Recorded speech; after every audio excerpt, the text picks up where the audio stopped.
Welcome, welcome, welcome back to Truth Quest. My name is Aaron Moriarity. I will be your host, and we're going to go on a quest for truth together. And today, friends, you can tell by the person sitting next to me, we have a very special guest today, Jackie Glatz. Welcome to Truth Quest. Hello. Hi. Oh, I'm so happy to have you on.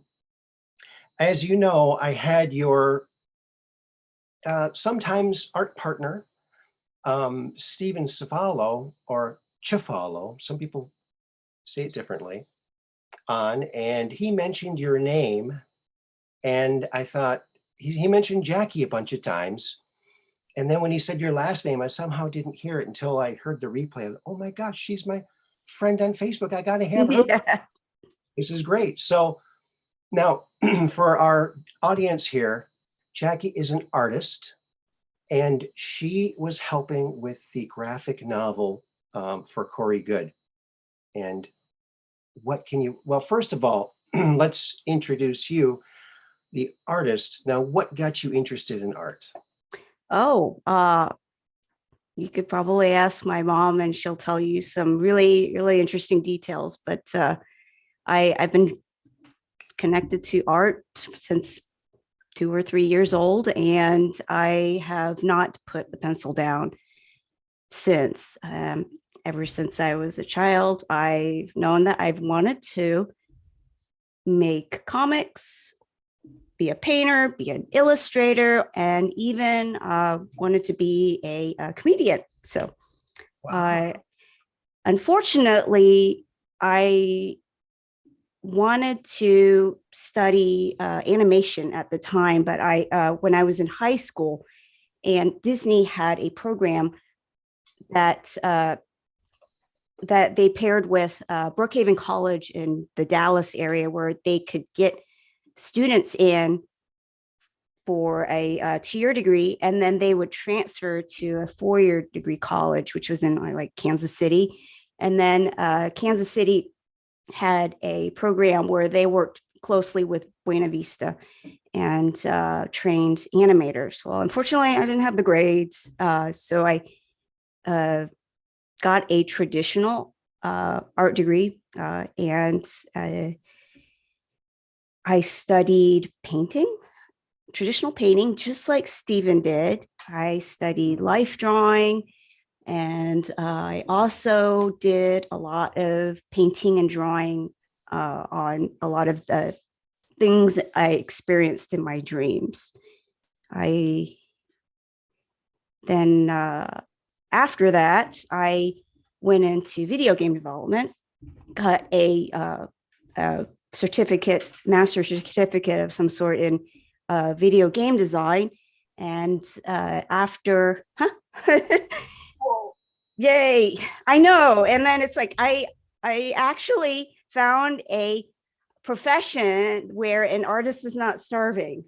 Whoa. But yeah, but unfortunately it came with a very big student loan bill. And so after I graduated, I worked in hi Otis. Okay, you might hear my cats. Okay. So I went into motion capture animation for medical research, and then got into making casual games, and all, the whole time I was doing this, I was still drawing and painting at home, but I lost touch with my traditional background, which is the oil painting, the life drawing studies, working under masters, and being in front of the easel and smelling the fumes, and being around other artists working with physical medium. So I stepped into the digital realm, and here I am today. Wow. Yeah, oil paints are a lot of fun. I mean, I used to oil paint with my mom when I was a kid, and it was just. So it's inherited the creativity. And my dad used to draw too. My dad would draw pictures of cars. It was just magical to watch him draw. Like watching magic, really. Aww. Yeah. So that's awesome. So wow, you know, I think most kids would want to do the things that you just laid out there and that you went after. So congratulations on following through. That is incredible. I mean, so video games and I can imagine, yeah, being an animator for medical companies, like you said, anything medical is, pretty pricey. So, wow, you found a way to not be a starving artist. Congratulations. That's incredible. That's incredible. So is there any video games that you might have worked on that we might know, or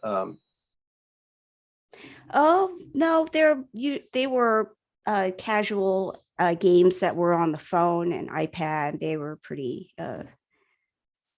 one-off and not very well known. They were made by a third-party developer in my area of Dallas, and then I worked on a research game at the college I graduated from to help adults learn how to read that weren't able to read at a third grade level. So I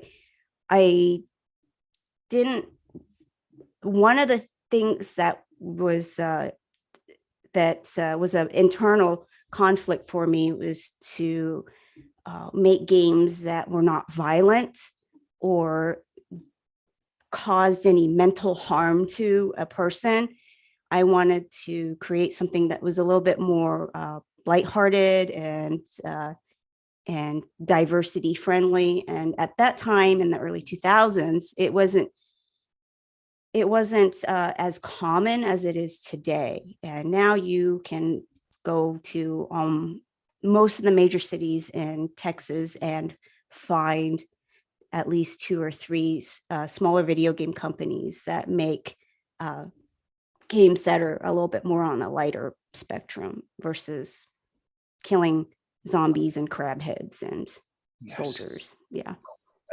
Well, thank goodness for that. And thank you for that. I'm glad to hear that there are some companies doing that, because I think that there's such a need. I mean, I remember years ago, when my son was younger and still living at home, I asked him what he wanted for his birthday or Christmas. He said Grand Theft Auto, and I got it for him for his PlayStation 2 or something many years ago. And after about 2 weeks, he was starting to change. I took it away from him. So you can't take that from me. You gave it to me right for my birthday. I said, AJ, you changed. Yeah. And he was all ticked off and was very upset. But then after a couple of weeks, he said, Dad, you were right. I was changing. Thanks.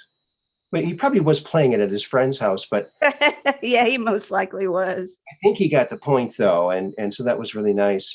But yeah, I remember when video games first came out. I mean, it was, Pac-Man, Defender. There was, there wasn't all this as much killing and fighting and this training people to be criminals. I mean, it's just terrible. Well, yeah, there's certain people that's they love it. There are a much more variety the last 8 to 10 years, and it's been very much more inclusive when it comes to the demographic and the audience. And it's also leaves a lot of creativity for the mind to fill in the gaps and storytell instead of shock. I always liked Tetris. It was a mathematical, I think it was a Russian game, but it's just how fast can you click the thing to put it in to make do you remember that game? Oh, yes. We have so many variations on that game itself now. It's mind-blowing. So you've got types and genres of games, and then you've got themes. And a lot of the genres, even though no matter how innovative and new a game is now, you can always distill it down to its basic genre. And Tetris is a foundation for one. Yeah. Trying to get the foundation out of these crazy pieces they send you faster and faster. Yes. Boy. So now, yeah, you're also a teacher. You teach art, right? Right now I teach video game design at a local college, and Oh, I also teach Photoshop and storyboarding and character design and conceptual development at another college. And but because that's all my specialty is just living, breathing, and dreaming, visual development, character development, world building, and how us as a viewer or a player connects and immerse ourselves in the world that was envisioned by a group of developers or artists. So wow. that's what I love to do.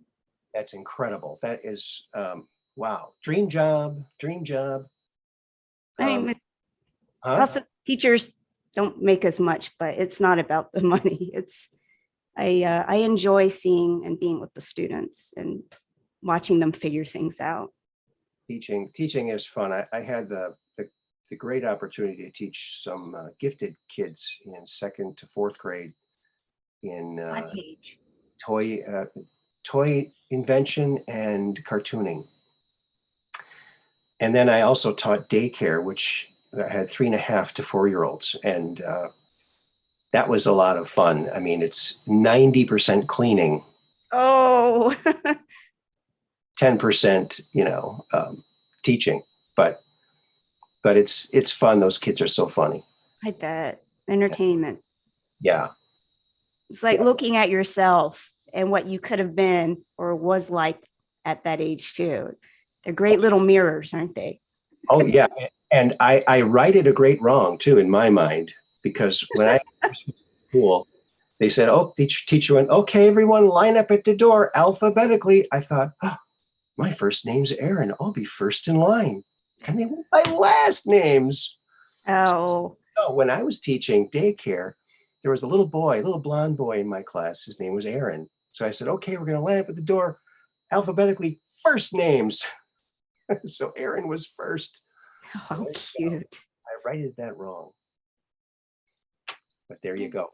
Now, do you have why don't I make you the host? I'm going to make you the host so you can share some pictures of some of your artwork. Okay. Well, Okay. I can start with some of the stuff that I was working on with Corey's graphic novel. Let me see. Share screen. Well, that must have been incredible to work with Corey and Steve like that. There we go. Oops. Let me get that out of the way. Wow. Yeah, it's very interesting how I met Corey. I don't know if you want to hear the story, but I could stop sharing and then I can once I'm done, then I can reshare. Okay, let me see. Did Stephen ever tell you how he met Corey? Gosh, if he did, maybe he did. I'd have to go watch the first two episodes I did with him. I can't remember what he said. If I asked him that, I can't remember. How did you meet him? Oh, so I never heard of his testimony until I probably about 2016. I had a dream one night, and this is something that I never really thought about. I had a dream that I was talking to what looked like a woman with silver skin, and she had a really tall forehead and a little crystal on her forehead, and kind of a little bit similar to my hair color, but purplish. And she had very like South Korean eyes. And she was telling me about moon bases on the dark side of the moon, and that nobody had any knowledge of it. And there were a lot of secrets that you had to go through a specific person to gain understanding or access to it. And the woman mentioned a Germanic woman's name, Olga. And I didn't think much about it until I started thinking about the symbolism about it. But the lady with the crystal on her head, she told me about a moon base called Arisman, Arisman, and then she was showing me mathematical coordinates, and then I woke up and I was like, huh, that's weird. Okay. I didn't think much about it. And then, of course, I told my husband the next morning because we share our dreams. And so a lot of times we find out that we've had the same dreams that night and we just perceive it differently. And so that week I was on Facebook and I was scrolling down my news feed and I saw an ad for Gaia TV. And it said hidden moon bases and ET moon bases on the dark side of the moon. And I thought, what? Okay. So I clicked on it and then I started reading about it. And then Corey's name popped up and I thought, oh my God. And so I told my husband, we got to watch this. Remember that dream we had, or I had? And then I think we started watching it, and this was before he was just I think this was the first few weeks that Corey was on with David, and then I think maybe a few weeks after we start watching it, my husband had a dream that a woman walked up to him and she was wearing all white and she had white hair, white skin, white robe, and she was walking a white dog. And she walks up to him and touches him on the wrist. And he was so disturbed, he woke up. And then I think that then he started, a few weeks later, that was when Corey started talking about the inner earth beings. And then my husband was like, that looks like her that was in my dream. And we like, this is just too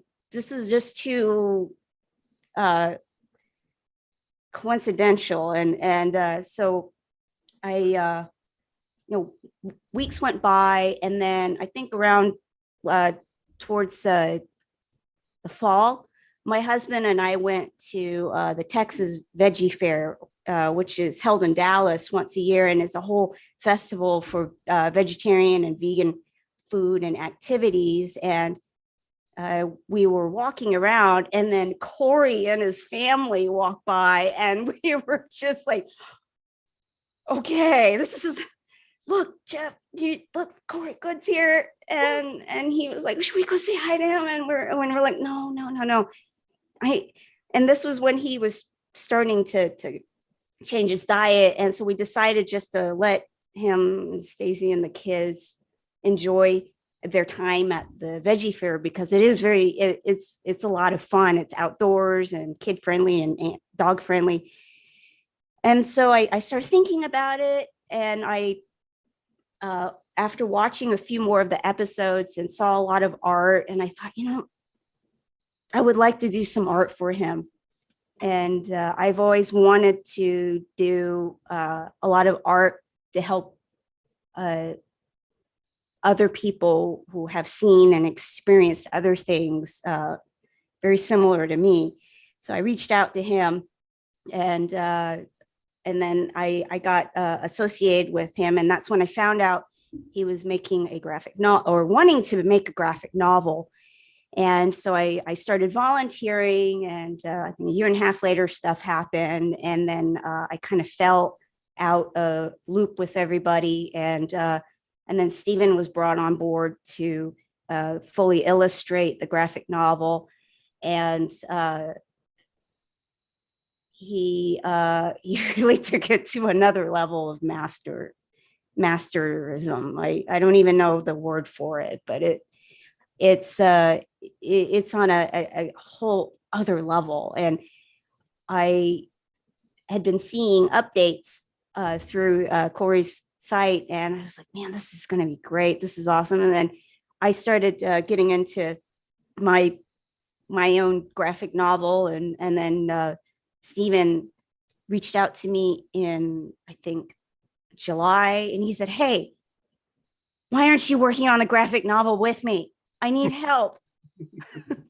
We want this done." And so we got to talking, and we got the ball rolling in about late August, and the whole the experience has been just amazing. I feel like that I'm learning so much as an artist just by looking at the way he works, and I'm starting to gain a deeper understanding of skin tones and lighting and blocking, instead of just going in little fine details, and it's and seeing things as blocks of objects and shapes. And he's really, just by looking at his stuff, I've learned so much. And anyway, so that's how I met Corey. It was kind of like a little breadcrumb leading me to Veggie fair.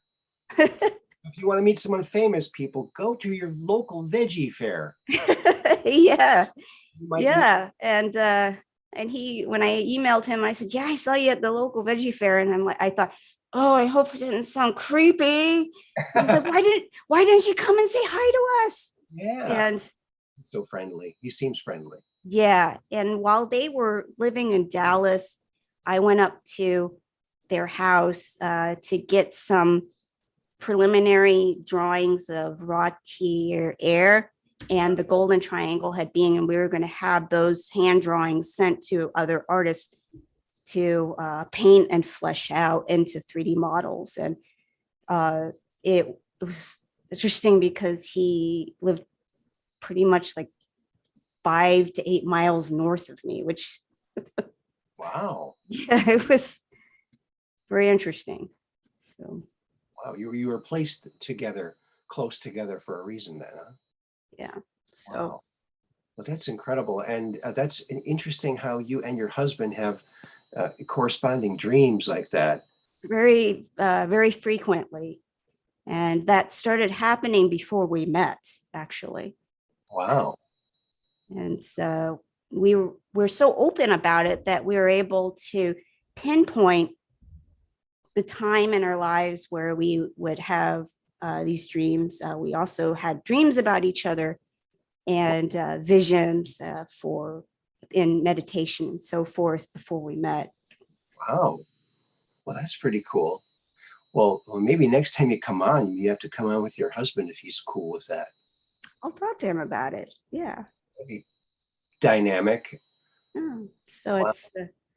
it's been an amazing confirmation for me that there is a lot more information that we are given and that's floating around us than we're able to comprehend at that moment in time we receive it, or we may not even notice that we received it at all. And it may not meant to be deciphered at that time of being received. It may need time for us as individuals to emotionally and spiritually develop in order to understand what we've been given. Yes. So. I think you're 100% right there. I mean, yeah. It does take a while to process all this stuff. Mm-hmm. Yeah. When you get something in a dream, it's like, oh, I haven't been remembering my dreams for some reason. I used to have crystal clear dreams, but I have not been remembering them. I know I've been having them, but Mm-hmm. I have that happen once in a while. It'll go up and down, and I'll have periods where they're really intense and very vivid, and then others are more like I'm filing my taxes online. Really? No.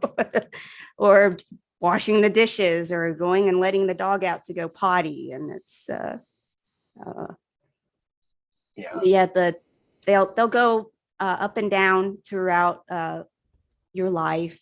Sometimes I feel like that we need more rest than we acknowledge, and so we need to stay present to make sure that we get the right amount of rejuvenation that where our body is screaming out for.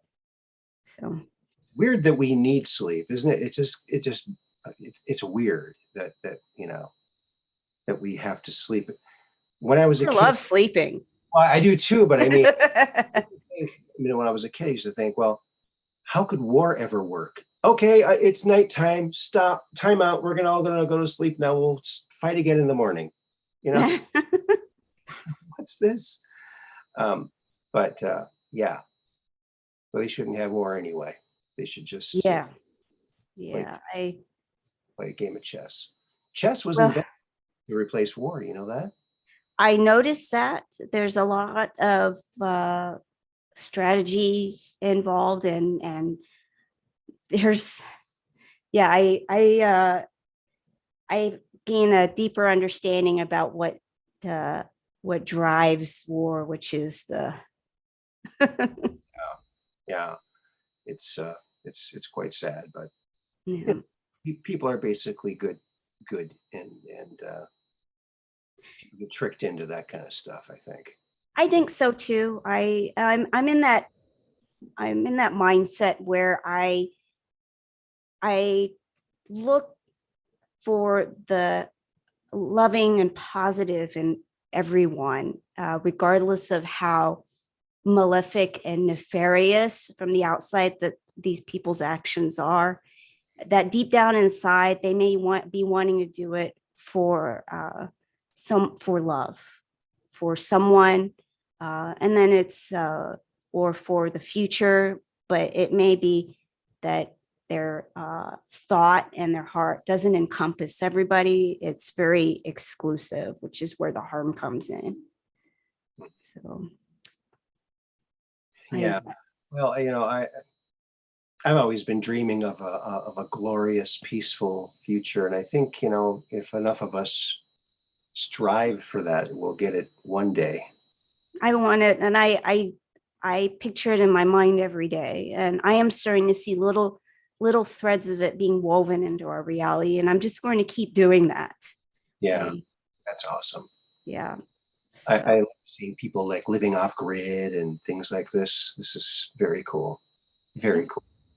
And so, do you want to share some of your artwork with us now? Sure. All right. So I will, let me go ahead and get my little folder out. And what was your favorite video game?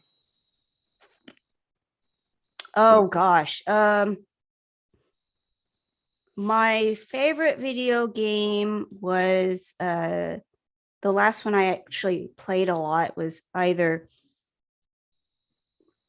Metroid Prime for the GameCube or StarCraft. But that was when I was around the college age and had was able to stay up till 4 a.m. Now I can't even stay up past 10:30. So, and I have other things I want to do.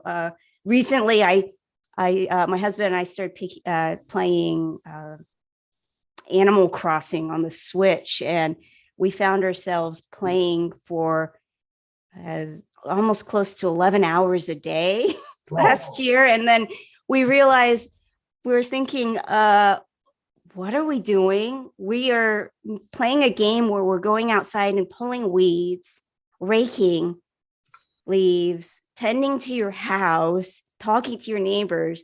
And we need to do these things in real life. And it was just, and then we have bamboo shoots in our backyard from the previous owner. And at that time I had to go outside and knock the little bamboo shoots down with my feet. And in the game, they were coming up and I had to pull them up in the game. And I thought, I think I'm going to stick with the one I have to do outside.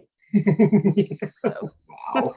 Yeah, because that one, if I really don't pull them up, I'm just going to have a jungle in the backyard. So unless you can rig up some kind of mechanical foot mechanism to do what you're doing on the thing, to do it in your yard for you. Okay. Oh yeah, that's why I have combat boots. So our neighbors behind us have 2 Palomino horses, and they love eating the bamboo shoots. And And we thought, my husband and I thought, why don't we just let them into our backyard so they can eat up all of the bamboo shoots and we don't have to do anything.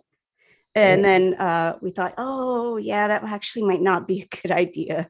So, but They might trample and make a mess or something, yeah. Well, I mean, yeah. I don't know if I have a pooper scooper that big though. So. Yeah. All right, let me share screen. Tangents, love it. And hello, everybody in the chat. I hope you're enjoying the interview. Oh, I haven't even looked at the chat. So They're all there. I'm just enjoying the interview here. all right. So I have And you've already pre-screened these pictures with Corey to make sure it was okay. I asked him, he gave me a thumbs up, but I'm just going to stick with 2 pages because I don't want to give away Right. a lot of the story, because there is a lot of just a ton of story bits in and information in the graphic novel. And I think that you just got to read it from beginning to end. And my favorite one, my favorite page is actually the last page that Steven Cefalo created, and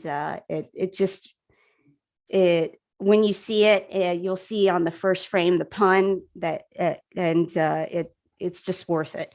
Okay, so this is something that I made for Ascension Chronicles, Spheres of Influence, and I was in charge of coming up with most of the backgrounds for the last third of the project. And then I would go and get the layout, penciled in pages that Ulysses laid out, and then I would block everything out and then paint on the backgrounds. And once I painted on the backgrounds for all the panels, then I would send them to Steven, and then he would add in the figures and the characters. So this is one from page 91, and you probably saw this on his interview, but we've recently updated it, and I've got a huge graphic or a huge file for it, so you can actually see the detail in it. So this is some kind of off-world city base that is in panel 91, and I had to come up with a scene where ships are coming through a wormhole and bombing and destroying civilizations on other planets to invade them. So this is a composite of many layers of paintings and 3D models and photographs, but most of it has been painted. Wow. And then this one is the next panel, and it's supposed to be where the Federation, I think it's the Galactic Council, meets, and this is where the people would sit. And I'm sure if you see some of the previews, Steven has painted people sitting in a delegation being advised by tall whites. And so this whole room has been painted, and I've added dramatic lighting effects to it. And Nice. yeah. Very nice. Wow. And so this was all done in Photoshop. So him and I are working in tandem in Photoshop. And then this is the finished product. So this should be the most updated page. Oh, wow. Look at that.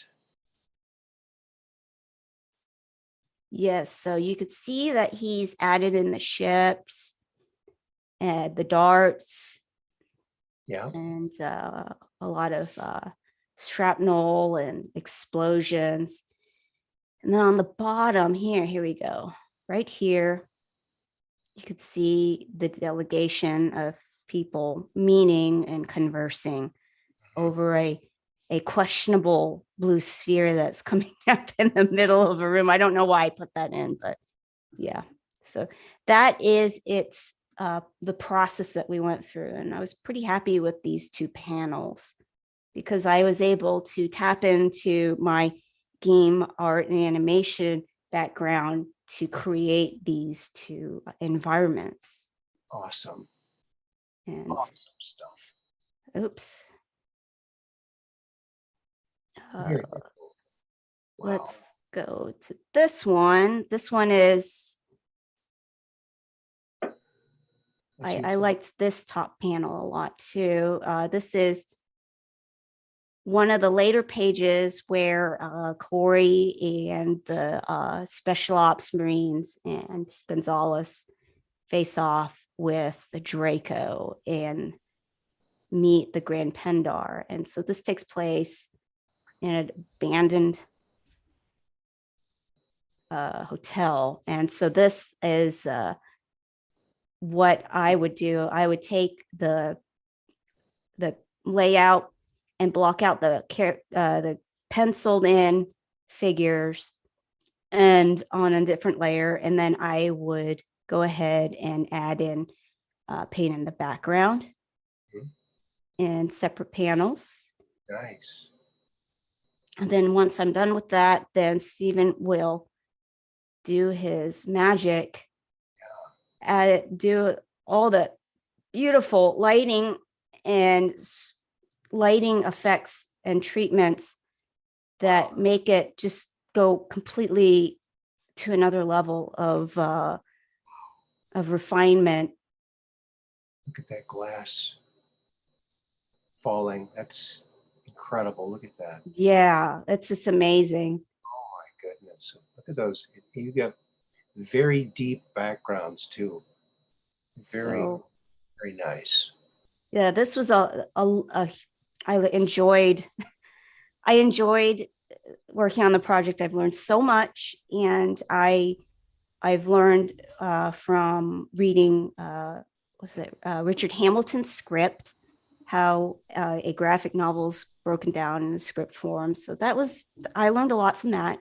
I learned from Stephen and his master's level techniques when it comes to painting and the understanding of the human form and light. And that's something that I will, that's priceless. Oh, and yeah. then to help a fellow disclosure person, Corey, I'm so happy that he's finally getting this done. I was like, we got to get this done. I want this done for you guys. Thank you for helping. Thank you for helping, because I know Stephen was at his wit's end. He needed help a lot. So you really came to the rescue. So thanks for that. Yeah. And I feel like I made a really good friend. So that is priceless as well. And I can't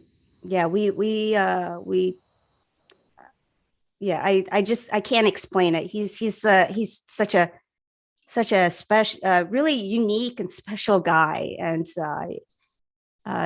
he oozes with these little nuggets of wisdom without even trying. It's like he's not trying to dig it out of his back pocket. He just goes bleh, and you're like, whoa, that's deep. Yeah. He's an interesting character for sure. And what a fantastic artist, man. Yeah, that is a lifetime dedication. And he's most likely had this gift in past lifetimes too. I think you might be right there. Yeah. You might be right. So do you have any of your other, do you have that cat picture? Oh, let's get this. So these are my animal studies and digital painting studies. Okay. I'll go ahead and show you this one, and we'll talk about some of the programs that I created with this. It's cool. Oh wow, look at that. And this is a thoroughbred horse, and I used a program called Corel Painter, the 2019 version, and they have so many different types of tools And I love the feeling of Corel Painter because you get it, there's some kind of intuitive flow when it comes to how the media responds to your graphics tablet and your pressure and your strokes. And so I used vine charcoal and charcoal for this particular piece. And this was just a study to get better to get a better understanding of the tool, and then and get back to the fundamentals, which is drawing horses for me. Mhm.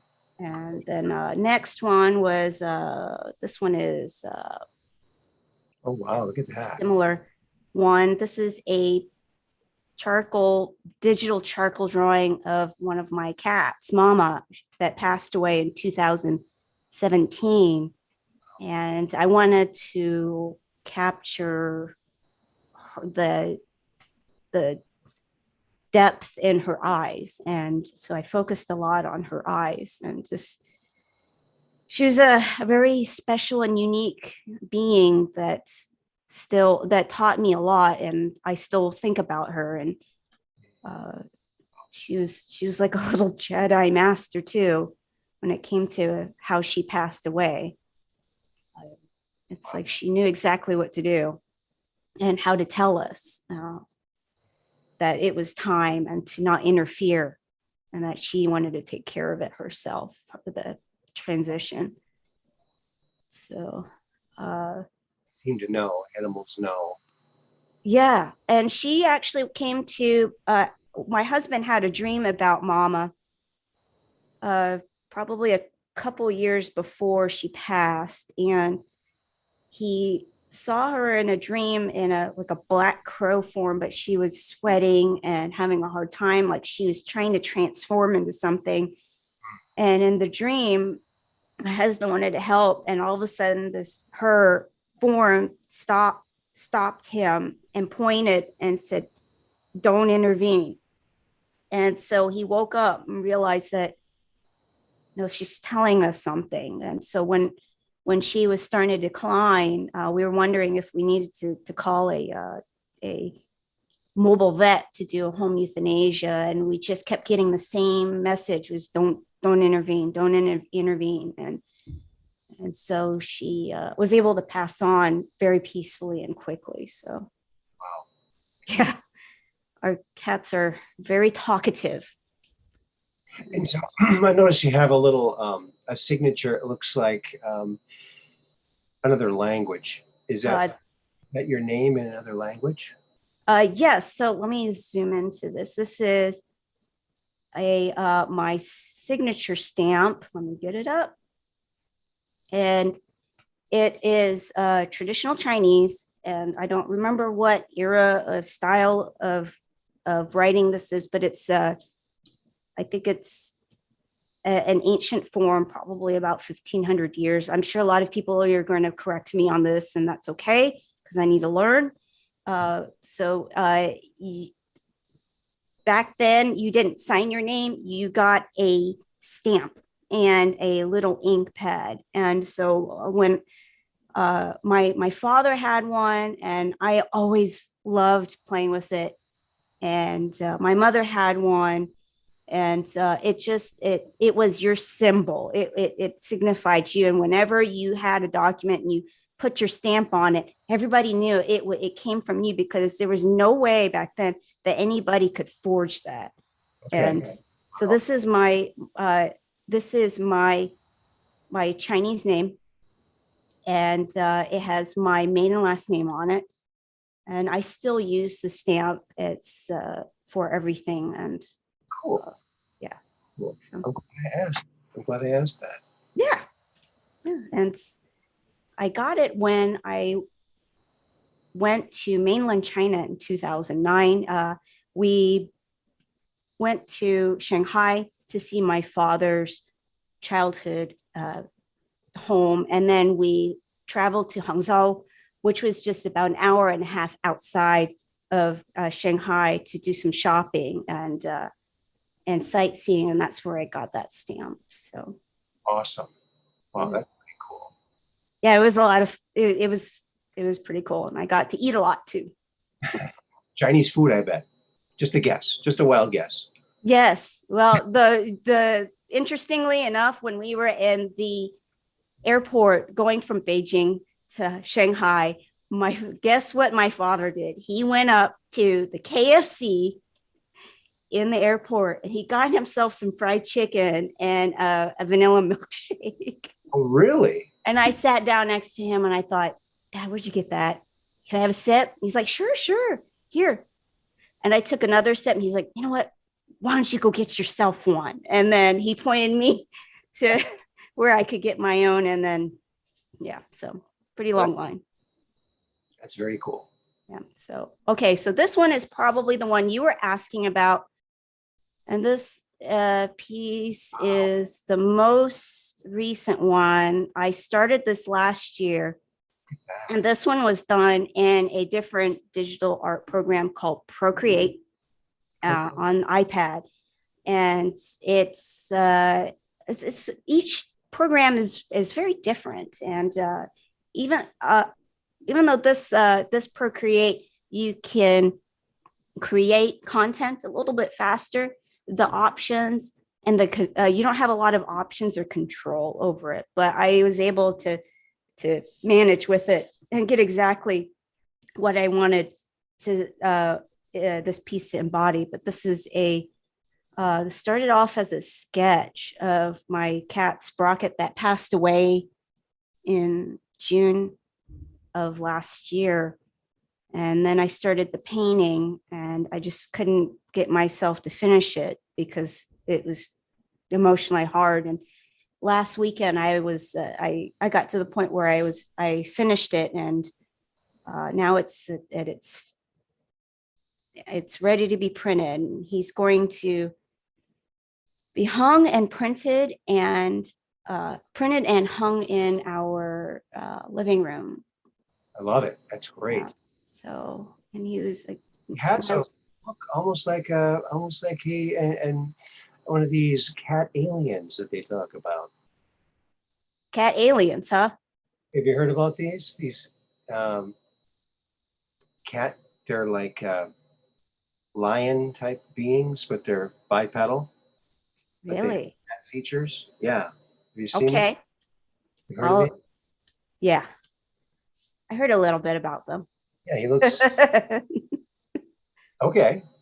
Yeah. No, I mean, I thought it was just me being me in the past, and hearing other people bring them up is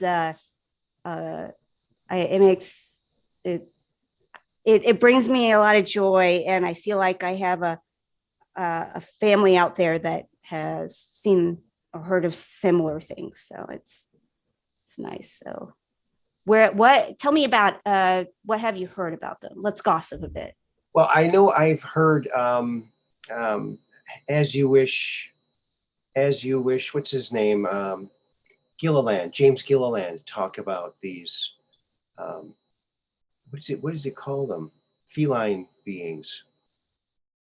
They're like cat beings, but they're humanoid, but they have cat features. Felinoid? Feline. I'm not sure what the official word is for them. I haven't heard very much about them, but just enough to know that people have talked about them. So have you seen them in your dreams or anything? Yes, I have. I've been actually drawing them since the age of 14. Oh, wow. So does this profile look kind of like, does it look exactly like your cat, or kind of like one of those guys too? A little bit, yeah. He had this Sprocket had more human qualities than anything else. Like he had chosen to, he is almost as if he could choose whatever form he wanted to be. Wow. Whatever lifetime he was, other lifetime chances he was given. And he had so much manners. He was well mannered, and he knew how to communicate with his hands. And he would touch you on the shoulder or on your elbow if it's like, I like what you're eating. May I have some? And he Yeah, and Wow. he too told me when it was time to go. And at first, it really upset me, but it gave me the chance to spend the last few months with him and squeeze in everything as much as possible before his time was up. So that's Well, he definitely looks magical there. I gotta say, I love the way that you did the fur. It looks thank you. real. I mean, it looks tremendously. I love the lighting too. It's very, very good. Thank And you. He even too was my Jedi master. plants in the foreground too. That's awesome. Yeah, Yeah. it's a really very beautiful piece. So I am going to be posting this on my Instagram account pretty soon, so people can see it again. Yeah, what's your Instagram called so people can check it out? Yeah, let me pull it up. This is my page, game dev Ooh, underscore chick. there are those feline beings. Yes. Yeah. Wow. Look, So they actually have changed form as I've gotten older. They have uh, they've looked more animalistic in the past, and then they've changed to more of a oh gosh, okay, hold on.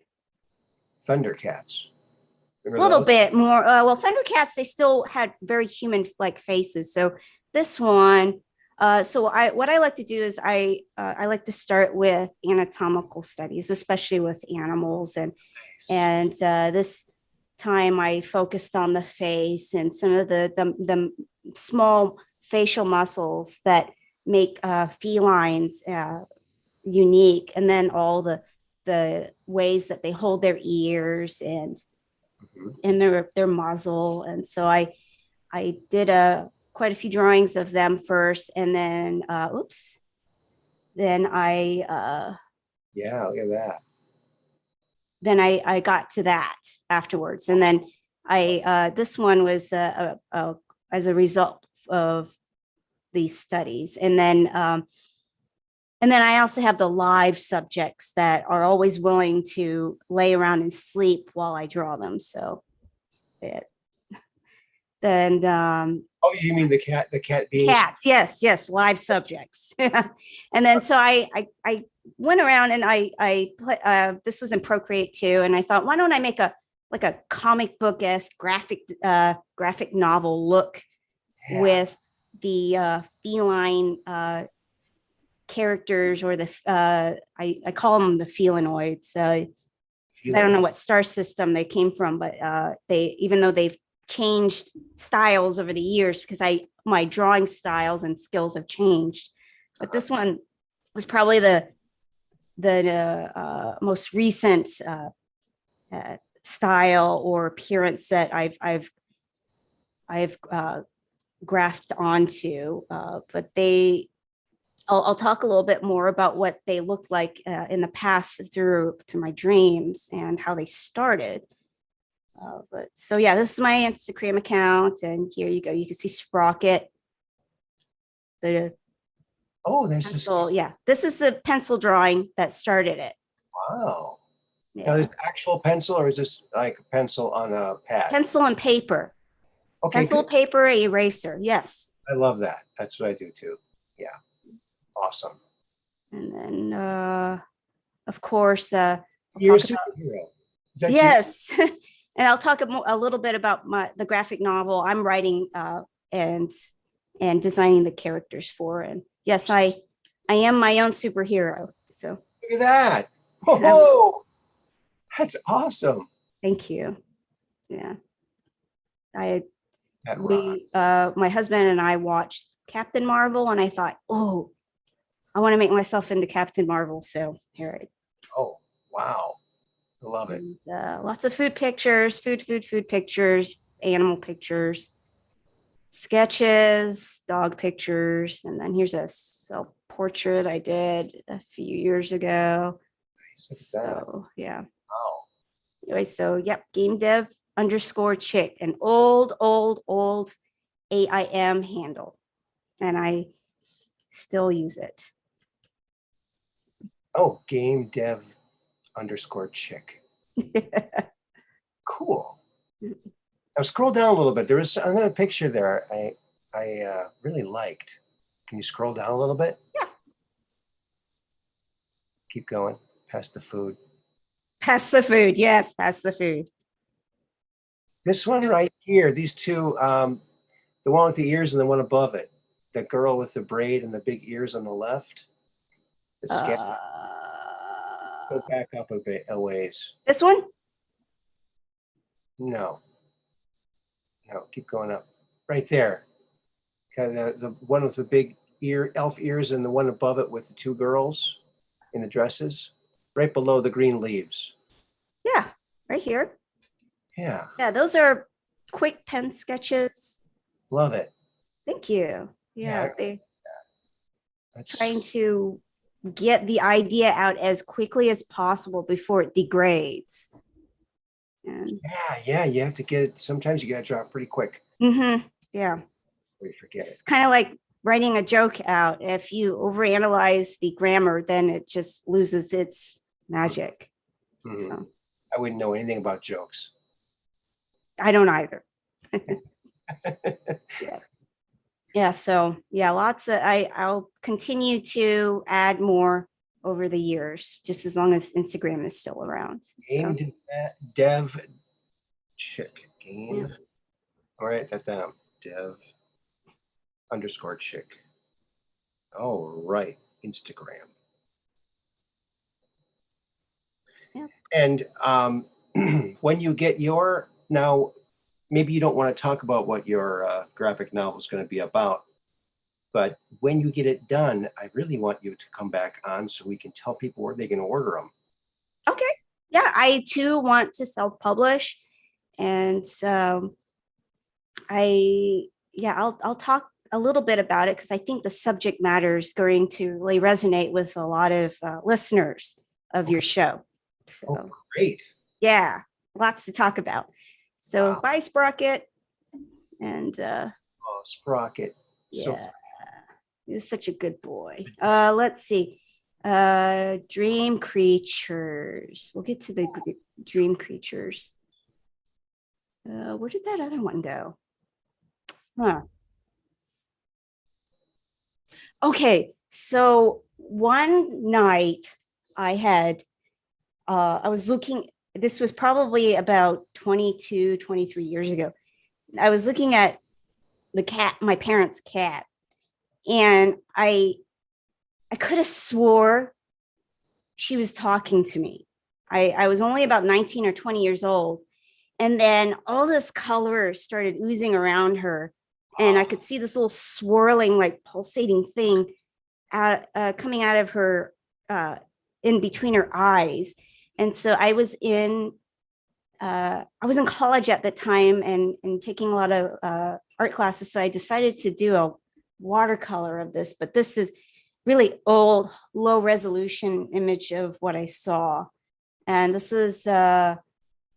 At that time, I really didn't know much about chakras and the third eye and some of the different ways that beings communicate with one another, specifically telepathy. And so with the internet being so slow at that time, it would take maybe like about 10 minutes for a web page to load.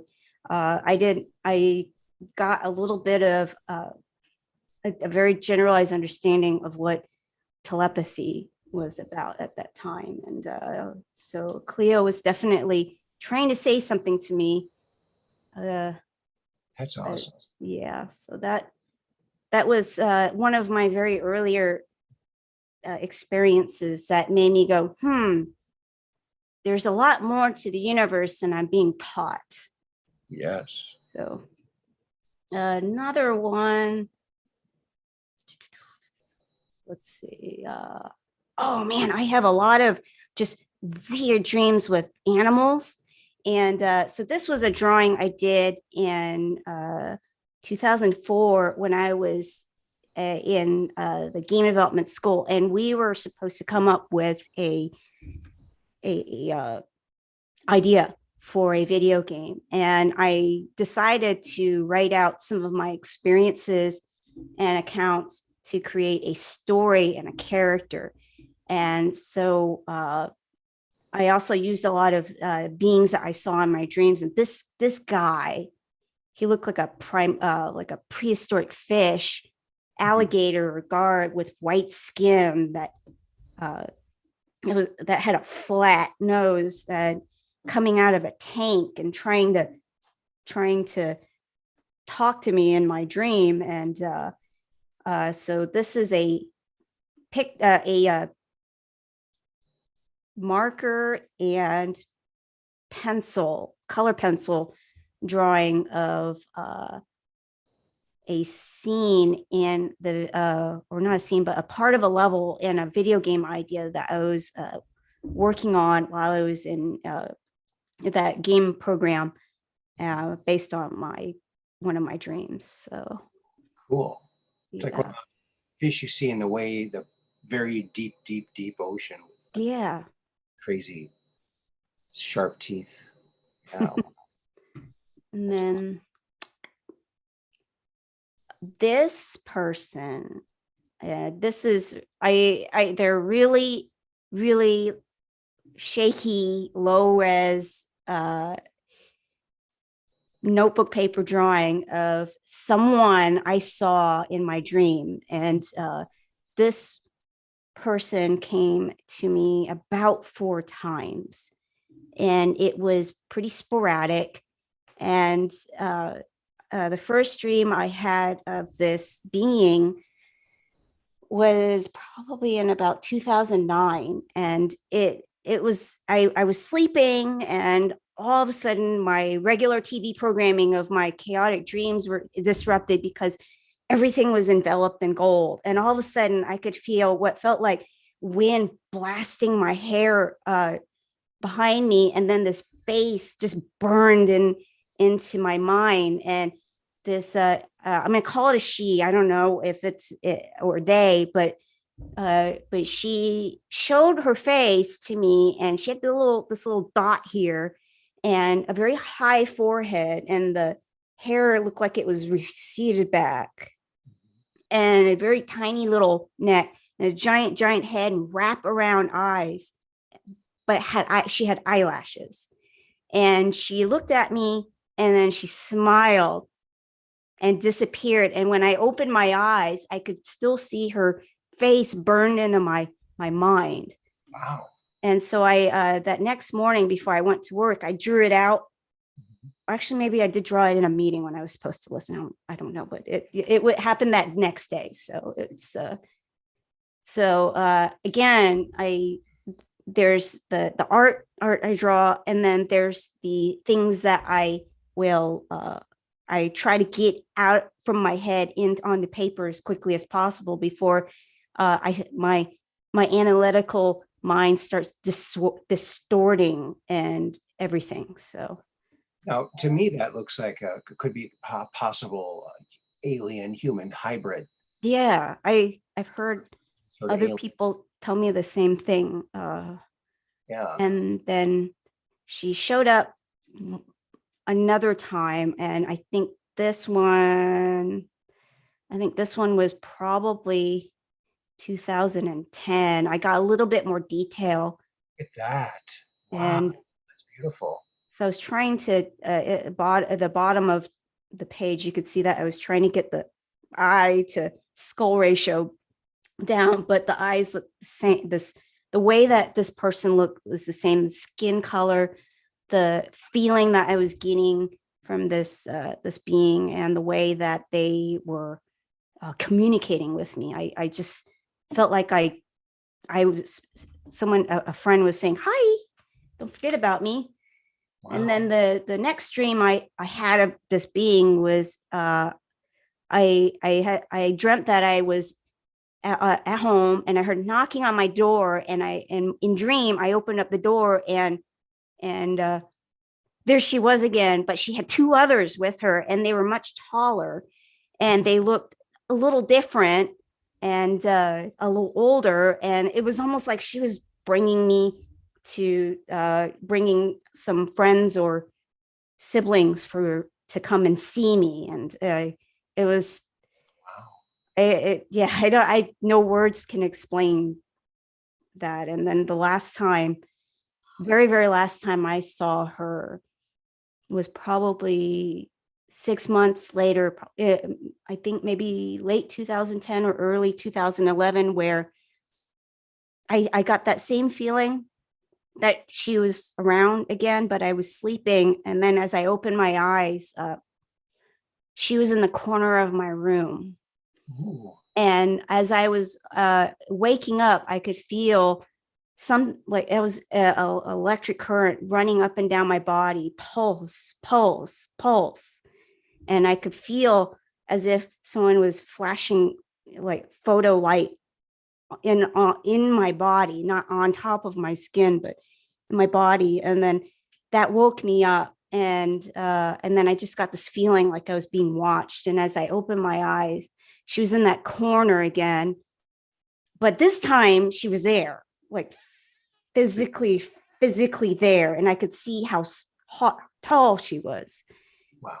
And she gave me a smile, and I could just, and then she just disappeared. And I've never seen her again. You know, she looks a lot like someone. Have you ever heard of Stan Romanek? No. Okay. They had, supposedly, they'd met a number of Stan's hybrid children. And one was standing at the end of his driveway. He went out there and it was raining. He took a picture of her and on his phone, and he brought it back in the house, and he was going down to the computer to put it on the computer. Before that happened, his wife took a picture of the picture on the camera or phone, whatever it was. Then he went downstairs, and by the time he got down to the bottom of the stairs, it was gone. It wasn't on the camera anymore. Oh my goodness. That was a fuzzy picture, but it looks a lot like that. Wow. Really? Yes. Ooh. Yes. Okay, I'm gonna get that name from you later, and then I'll look them up. And one time, one of these girls was standing in Stan and Lisa's garden, and where she was standing, the flowers never died, and even throughout all of the whole winter, they were there. It was in Colorado. Wow. So they have some kind of magical ability to help nature.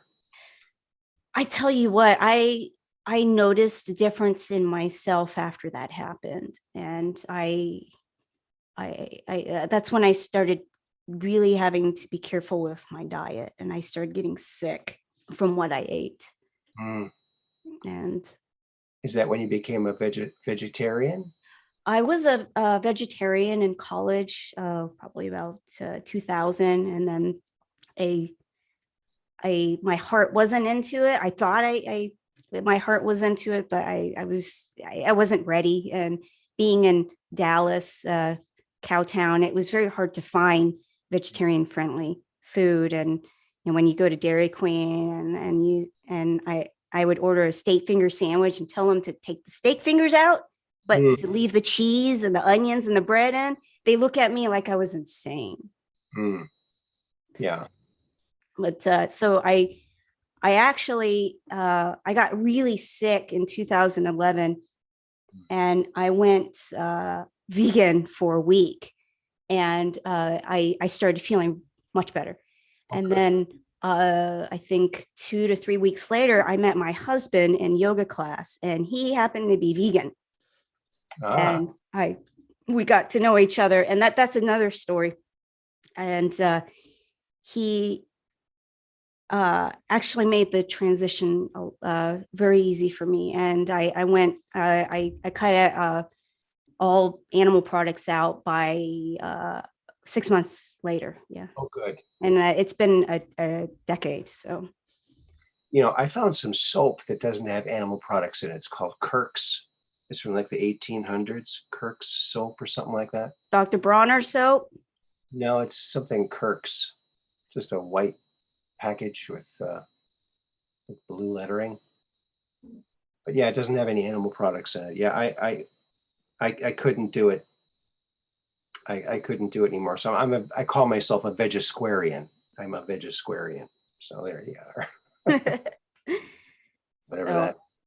yeah, it's this just sometimes something hits you and it just like we talked about on the phone, just something Yeah. just changes and you don't look back.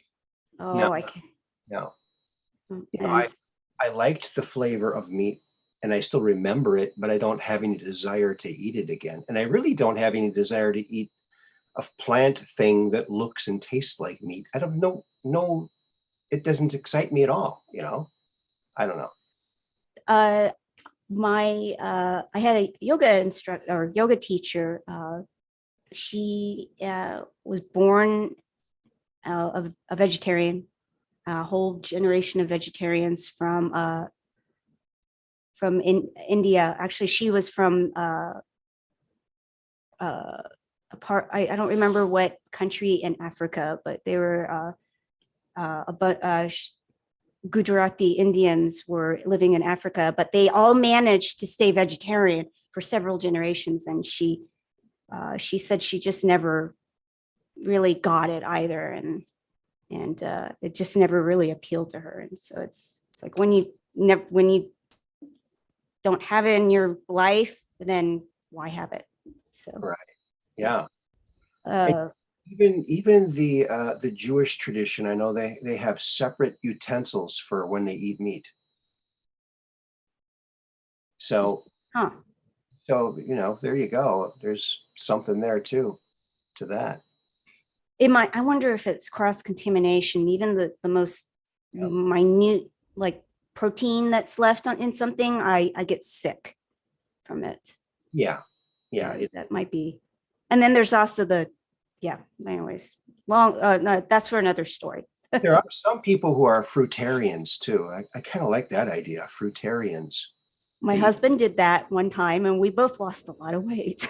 oh yeah, Yeah. I bet. The best time to do it, if you want to try a fruitarian diet, is in the summer. Okay. Summer is when you need foods that will cool down the body temperature, and it will promote you to drink more water. If you want to try it, even for a few weeks, the hottest part of the summer is the best time, and then you will have more of a diversity of fruit to choose from. Yeah.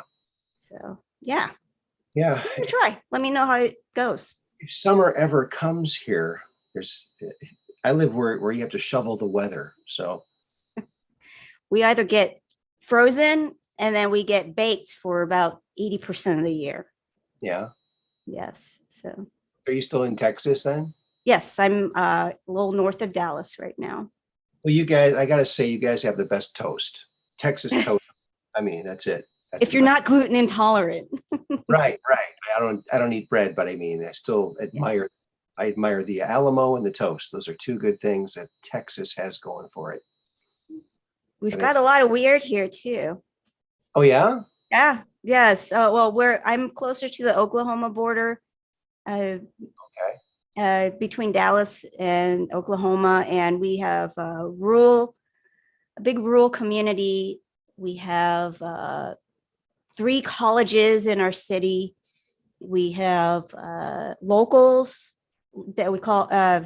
I'm not going to give away my city, but we have a lot of locals, and then a lot of cowboys, and then we've got old beatniks that are still around, Oh. and jazz musicians, and a lot of bands and artists, and yeah, it's like a patchwork quilt here. That sounds interesting. That sounds really interesting. You can get Tex-Mex, you can get Indian, and you can get vegan Tex-Mex too. Wow. Yeah.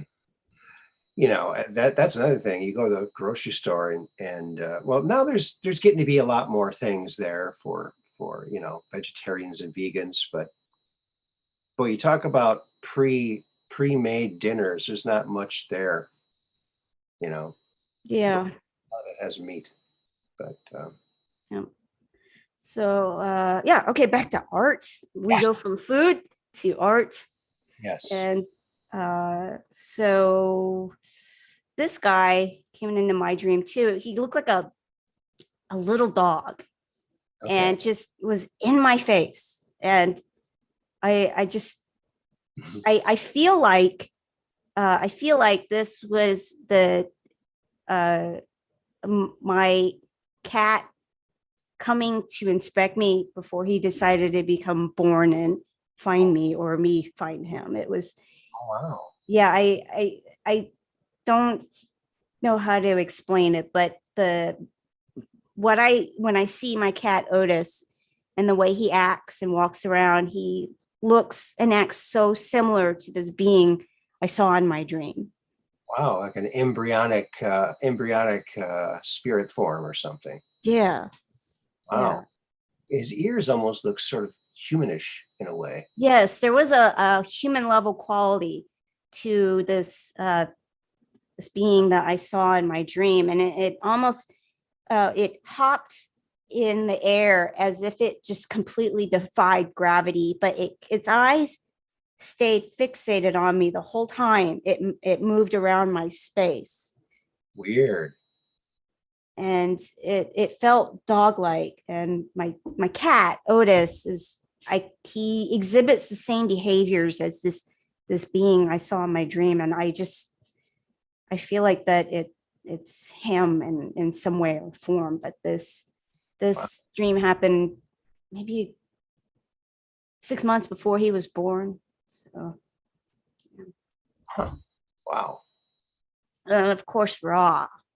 Yeah, I am Ra. I've Whoa, look at that. and I've had I didn't really have any ties or interest in Egyptology at that point in my life. I think maybe about 2010, Mhm. and I started having dreams about this entity, this being called Ra, and he just called himself Ra. And Wow. one night I had a dream where I felt a hand touching my shoulder, and I could feel some finger movement as if it was like a pattern of some sort touching my shoulder. And then I could see these giant disc like eyes looking at me. And then I saw a image of like what it looked like a constellation, and then a sky ship or a boat, but it was like an old Egyptian boat, but it was floating in the sky. And I in that at that point in my life, I was doing a lot of lucid dreaming. And then so when I recognized what was going on, I asked, "Who are you? Are you positive or negative?" And then the first thing, the only answer I got was, "I am Ra." And I thought, Whoa. okay, maybe I need to stop watching the History Channel. But then I think I did some reading up on the constellation and then the ship, and I remember running into a Discovery Channel episode. They were talking about the Nebra sky disk, and so that dream reminded me of when I started thinking about it, a dream reminded me about that Discovery Channel show I saw. So I started reading up on the Nebra sky disk, and basically it's a star chart of Pleiades, Okay. and or called the Seven Sisters, and then the ship was supposed to be some kind of like spaceship, and so I at that time I really didn't think much about it, and so I talked to my cousin about it. So every time I had a dream about Ra, I would be like, "Man, I had that dream about Ra again," and he was up to no good. And but and then one time I was able to keep a drawing pad next to my bed because these beings started showing up pretty frequently, and I wanted to get them in as quickly as possible. So this one in particular, I drew when I woke up in the morning, and this was pretty much a 5-minute scribble, and probably as quick as I can get. That's awesome. It's an awesome sketch. And So the thing, yes. what color was he? Oh, I don't remember. I remember the eyes, and he had some messy hair, like Okay. depicted on that. And then he had a very really short beak, but the eyes I can never forget. And Wow. the very last dream I had about him, it was almost as if he was putting me through some fear test, where I had to overcome my fear of some phobias I had, which were seeing and being around bodily decay. And so in the dream, I had to go through this obstacle to get to him. And then I ran into what looked like a giant Egyptian statue, but it was like a rotting corpse, and it looked like an Egyptian god.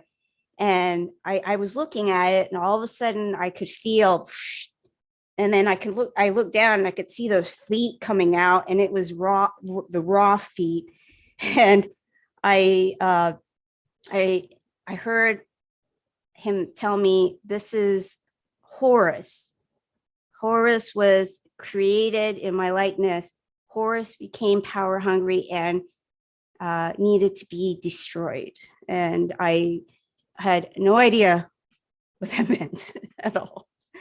No idea. So and until several years later, when I ran into Corey's stuff, I'm like, oh, okay. Now I'm starting to understand what he meant based on his testimony. Yeah. Have you looked into the law of one? Yes, recently I have. Yeah. Isn't that fascinating? Yeah. So I think of the law of one kind of as it's the golden rule on steroids. Mm-hmm. It's like do unto others. Yeah, because it's really you that you're doing it to. Yeah, be nice to yourself. Yes, exactly. And my husband and I, we keep that in mind when we are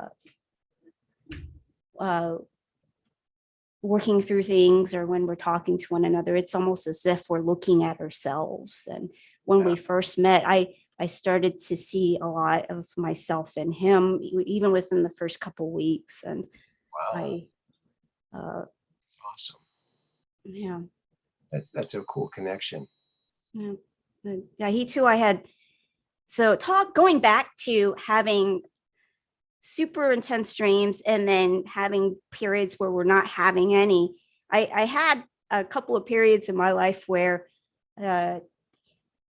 it was almost like growth spurts, and then I had to marinate on what I was shown, and then grow, and then apply it, and then let it settle and not expect, and then boom, we got another growth spurt. And then dark night of the soul, watch out, next growth spurt, you're going to have a dark night of the soul. And then forgive yourself, and then whoop, you'll have another one. So I noticed that's happened about 4 times, coming up on a 4th one, but wow, it's interesting. Wow. Well, thank you for showing us all that artwork. That was fantastic. And so you're working on your own right now. I'm sure, I mean, it was probably a lot of work working on this thing for Corey and Steve. And it took Steve quite a long time to get that thing done. But it's a lot of detail. And it's a lot of back and forth trying to make sure that the detail's right based on what Corey has experienced. Right. Yeah, I bet. Wow. But I think you guys did a bang up job. Wow, I can't wait. I can't wait to get that comic. Yeah, of course. And if you want to get the comic, I think it's at Spheres of Influence. Is that what it is? Or Sphere Being Alliance? I can't remember. Want me to look it up? Yeah, look it up. I'm sorry about that. I should have had that. There we go. Let's see.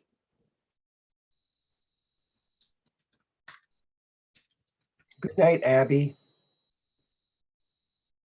There we go. Disclosure Comics. Now you guys got to see my search history. Whoops. Here we go. Ascension Chronicles, pre-order, Spheres of Influence. Yep.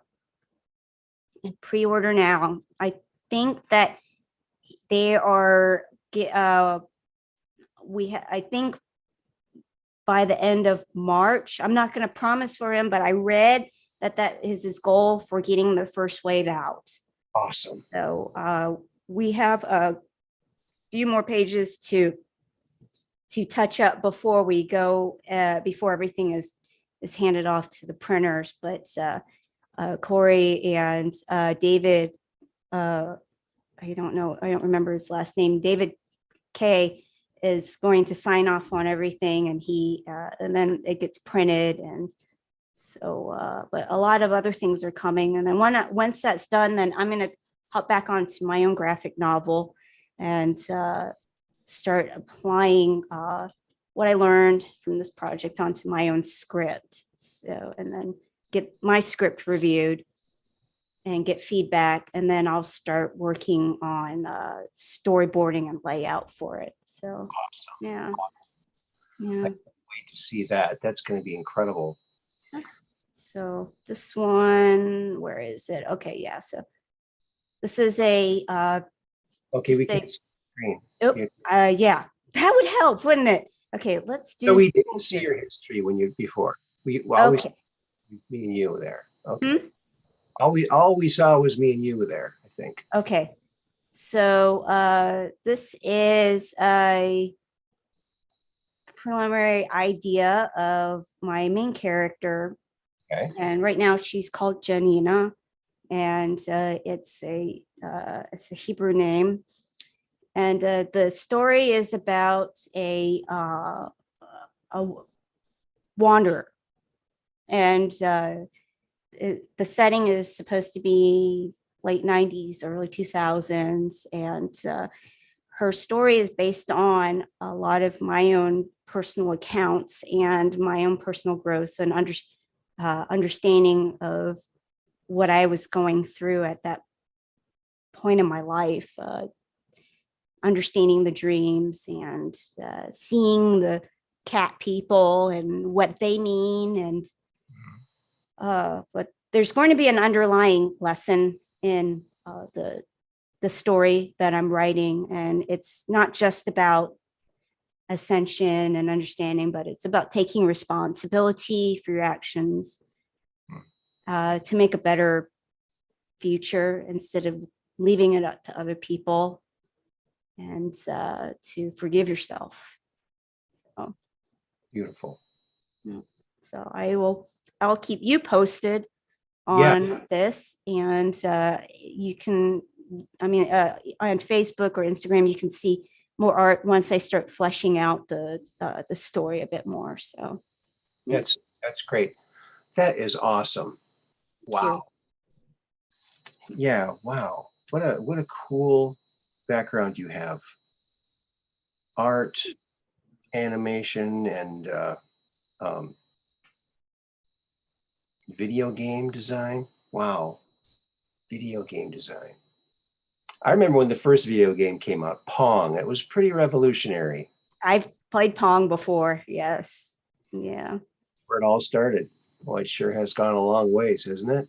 It has. It's amazing. Now we've got AR, augmented reality, that you have experiences on your phone. You can play Pokemon Go Oh, with wow. your phone, and all you need to do is lay it over a set of coordinates in an environment, and then it'll generate a three-dimensional graphic on your cell phone image, overlaying the real background that your phone is reading, and it looks like it's right there.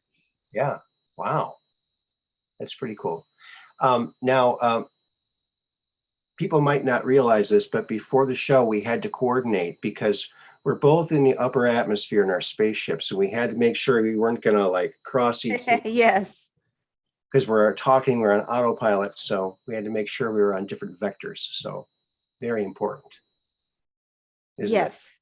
Yep. I agree.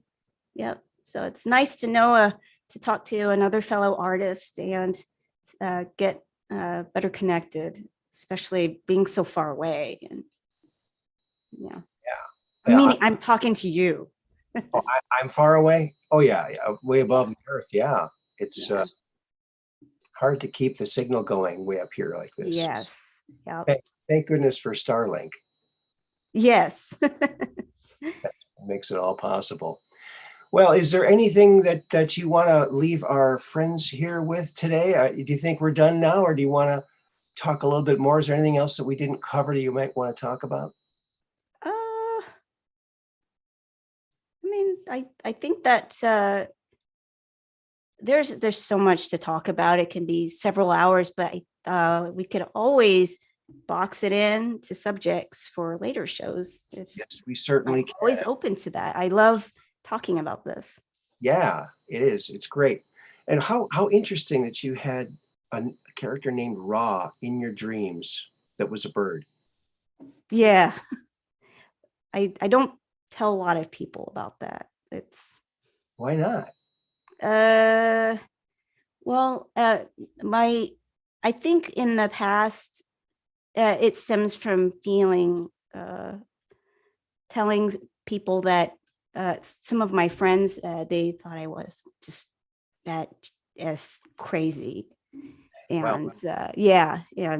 So, but my parents, we openly talk about our dreams and some things that may have come true.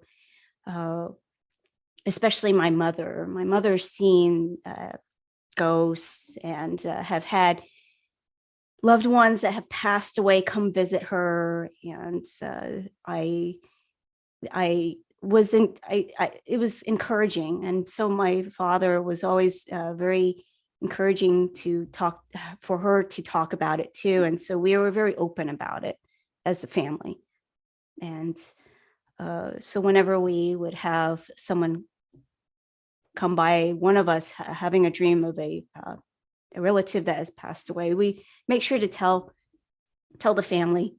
So for instance, my grandmother on my mom's side passed away I don't remember, 3 or 6 months before I was born, and in the 70s. And so I never got to meet her. And my other grandmother lived in Vancouver at the time, and she had her things that she was dealing with. And but my mother's mother left pretty quickly, and I think in my mid-20s I started having dreams about her, and she came to me and talked about family unity. And she took me into this giant dining hall and showed me empty seats with name tags, and I recognized them because they were my family members' names. And then she said that family unity is important. We all need to sit at this table together because we're family. And when I woke up, I was like, oh, that's weird. So I told my mom, and my mom said, that doesn't sound like my mother. And only several years later did she talk about this disarray that was going on with her and her siblings at the time that my grandmother passed away. And my grandmother was really heartbroken that the siblings were not getting along, and people were splitting up, moving out of Hong Kong, moving to the United States, and not getting along. And my mom told me that my grandmother, all she wanted was family unity. And so it took, I don't know, like 10 years for it to sink in that it really, that was a strong message, that family unity, it needs to happen. And yeah. That's beautiful. Yeah, family unity is a great, great thing. Very. And we've got also dreams about new family members being born too. So that those messages are always welcome too. It's Yeah, I bet. yeah, yeah. I had I think in 2018, I had a dream. My sister was pregnant, and my mom was telling her not to say anything yet. And it looked like I was spying in on a conversation on the phone. And the next morning, I sent my mother a text. Crickets, crickets, crickets. Maybe about 2.5 months later, when I saw her in person, she said, "Jackie, you remember that dream you had of your sister?" "Well, it's real." I'm like, oh, I wasn't supposed to know, but oh well, I knew. The dreams that we had, the dream world is the dream worlds, I should say, are sometimes way more real than our actual waking life. Yeah, I agree. It's my husband is another story. We started actually, I started having dreams about him 10 years before we met, and I always wondered who this mystery man was I kept dreaming about. And he's changed forms and ages throughout the decade. And then I think 2 years before we met, I had a dream that someone was tapping on my shoulder, and I turned around and I saw this man, and he had this biggest, bluest eyes and shaved head. And it felt like I had known him for thousands of years. So this feeling was unexplainable. And and the first thing I thought was, "Oh my God." And he said, "Oh my God, I haven't seen you in a long time." And in the dream, it felt like we were having a conversation in the street, awake. And our conversation lasted for hours in the dream, what felt like a few hours. And I woke up as if I had just had a full few hours being with someone. And the facial features was very memorable. And I thought to myself, "Who is that? Oh my God, he doesn't look like anybody I know." And I kept thinking to myself, "Who's this mystery man? Who's this mystery man?" And so I had to let it go. And the dreams of him kept coming more frequent.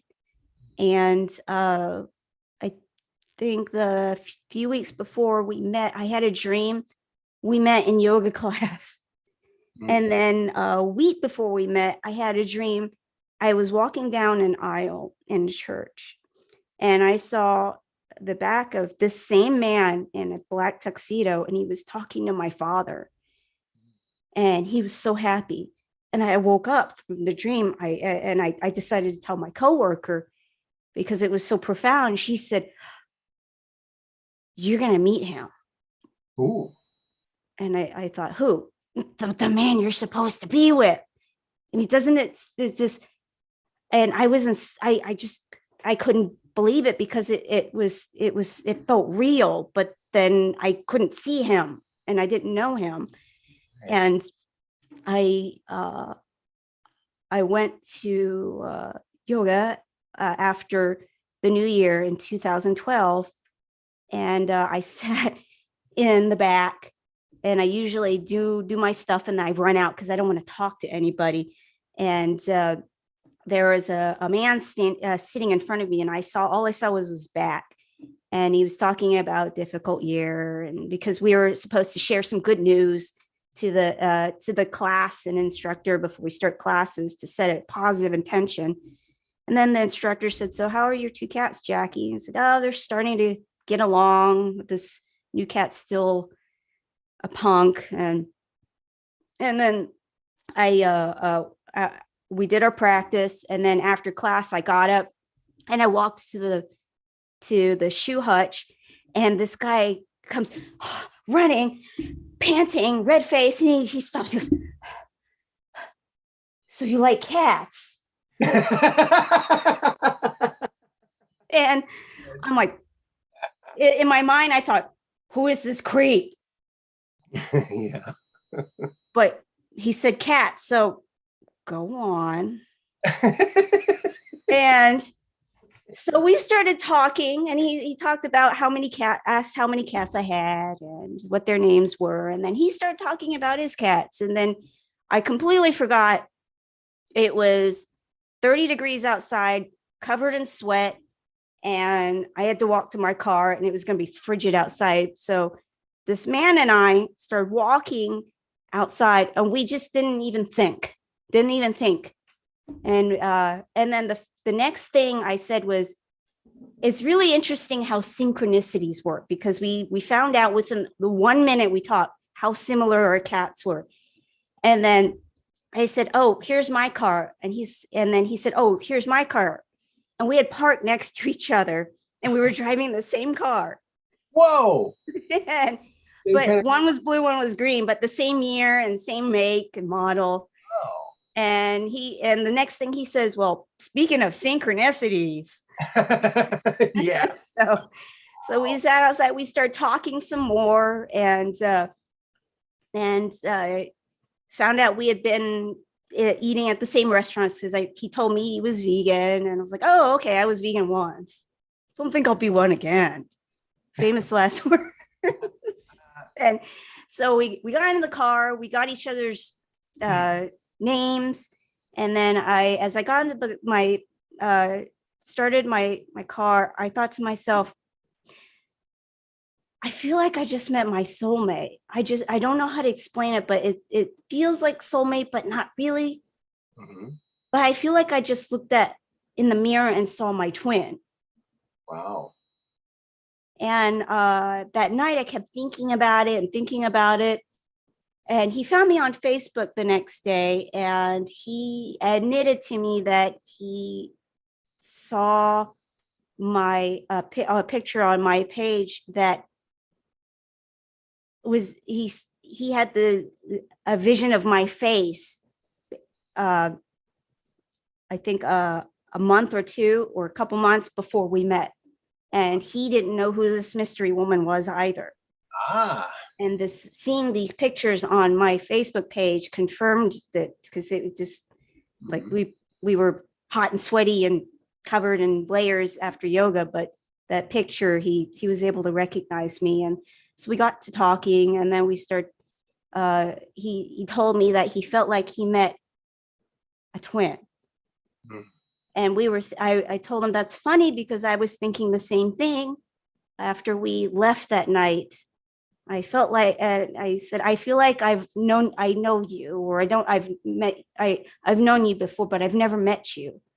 He said, I feel the same way. And so we kept talking, and that's great. Yes. And here we are a decade later, still together. Yeah. Congratulations. Wow. Yeah. Awesome. So sounds like it was meant to be. Yes. We celebrate that every day. We still feel like that. That's incredible. Yeah, that spark. It's really nice. But hear that, folks? All you gotta do is dream about somebody and search for that person. It's pretty easy. Yeah, right? And the funny thing, I wasn't even looking. And I was perfectly happy being alone, living alone. So that happens when you're not looking. Yeah, definitely. Yeah. Definitely. All right. Well, Jackie, you are a fantastic guest. Can't wait to have you on again. And I'm wishing you all the luck in the world on your graphic novel. I think it's going to be fantastic. And it sounds Thank like you. have a really good message for people. So, so when we're all done reading the Spheres of Influence, Corey Good novel, we can open up yours when it's done. Yes. Nonstop entertainment. Hopefully that won't be the case where you ask me 10 years from now is how's that novel going? Well, yeah, I should talk. It's taken me a long time to get a little book done. So there you go. Well, But we can be accountability buddies then. accountability buddies. Yes. I like that. I'm gonna write that down. Do that. Buddy. That's a big word. Yes. That's the biggest word I know right now. Well, Jackie, thank you so much for coming on the Truth Quest.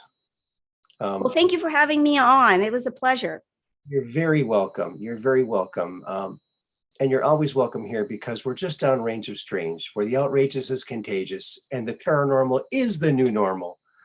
And we were just tickled pink to have you here. Can't wait to see your work in the graphic novel coming out for Corey and yours. And check out her Instagram. It's game dev underscore chick. Game development, game dev underscore chick on Instagram. So go check her out and keep your eyes and cameras to the sky so you can take a picture of that UFO so you can come on the Truth Quest and talk about it.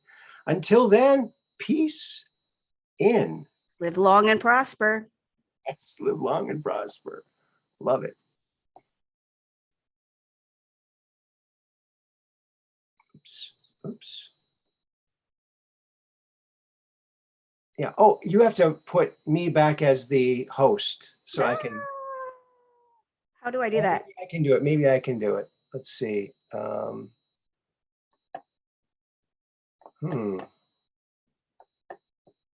It says stop live stream. You want me to do that? Yeah.